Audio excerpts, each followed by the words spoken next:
দীর্ঘদিন প্রবাস জীবন কাটিয়ে স্বল্প পুঁজিতে মুরগির খামার করে জীবিকা নির্বাহ করলেও বর্তমানে খাবারের দাম বৃদ্ধিতে খামারের মুরগি নিয়ে বিপাকে যশোরের শার্শা উপজেলার সুবর্ণখালী গ্রামের মাহবুবুর রহমান।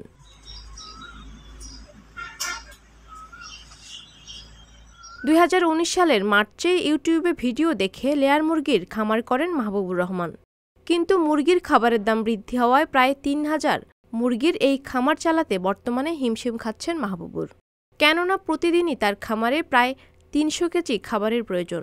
প্রথম দিকে খুব ভালো ছিলাম, লাভ হতো, খুব সুন্দরভাবে আমার জীবনযাপন করছিলাম। কিন্তু এখন এই বর্তমান সময় এসে 2022 সালের শেষের দিক থেকে এসে আমাদের এখন খুব লস। সমস্ত খামারের এখন খামার উঠে যাচ্ছে, কারণ খাদ্যের দাম বেশি, বাড়তি, ডিমের দাম কম।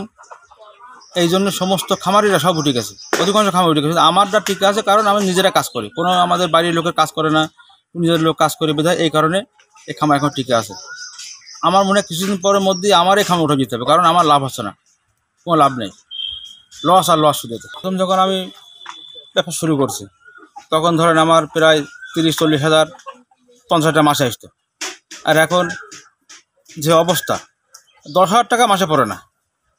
তাহলে আমি কেমন করে খামার চালাবো? মুরগি তো খাদ্য দিয়ে যাওয়া লাগবে, ও তো আর মানুষের মতো না খেয়ে থাকা একবেলা সমস্যা নেই, কিন্তু আমাদের প্রতি 3 বেলা 3 অক্ত খাবার দিতে হবে ওদের, অথবা ডিম আসবে না, ডিম পারবে না। তাহলে এখন আমরা এক্ষেত্রে কী করবো? তাই বারবার অনুরোধ করছি সরকারের সমস্ত খামারিদের পক্ষ হয়ে সরকার যেন আমাদের খামারের দিকে নজর দেয়। আমাদের জন্য হয় খাদ্যের দাম কমাই দেবে, অথবা ডিমের দাম বাড়াই দেবে একটু। 12-13 টাকা ডিমের দাম করলে তাহলে আমরা টিকে থাকতে পারবো। হয় 10-15 টাকা বেশি আসতে পারে 12 টাকা ডিমের দাম থাকলে এই অবস্থায়। আর যদি না, তাহলে খাদ্যের দাম কমাই দেন, ডিমের অবস্থা থাক, তাহলে আমরা খামারিরা বেশি থাকতে পারবো। তাছাড়া আমাদের কোনো বাঁচার উপায় নেই। পাপিয়া মামুন, সংবাদ প্রকাশ।